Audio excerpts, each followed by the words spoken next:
ReZero, Starting Life in Another World, Season 2, Part 2, really delves into, I think, the sort of like villainy of Roswaal, and it sort of concludes the arc of Subaru and the gang being stuck behind a magic barrier. A lot of character exploration, a lot of character development across the entire cast, basically resolving the plot points that were set up in part 1 of the season. I will say that as far as like a satisfaction level, and as far as a completion level, Season 2 being the payoff to everything that was set up in Part 1, very much seems like it would be the better part of the season on paper, and I understand why it's more beloved. What I will say is that I felt that Season 2 dragged. Like, Season 1 was slow in its pacing, but Season 2 can actually just straight up drag in places. It gets even slower at times, and it sort of makes watching parts of it a little rough.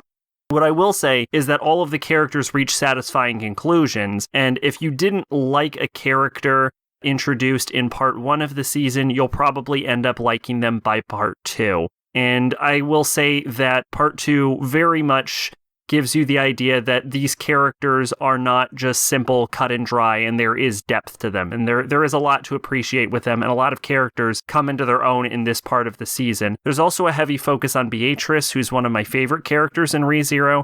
I, of course, appreciate that. It is, don't get me wrong, despite being sort of slow and dragging and a little bit boring in places, without a doubt, a good season and a good watch, and it's actually quite satisfactory. The ending of this seems very conclusive, and honestly, they could probably just stop making ReZero here, but I genuinely hope they continue on to the other later novels, because as far as I know, there should be plenty more to adapt. Like, I know the author has a lot of plans past this, and there's definitely a lot of setup. In fact, you probably will leave this season with, obviously you have a lot of your questions answered from part 1, but I feel like I left this season with more questions than I did answers, and I don't necessarily think that's a bad thing.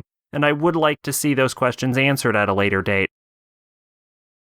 Twitch and Discord in the description. I've been Sacrobolic, your envoy of hope. Bye-bye.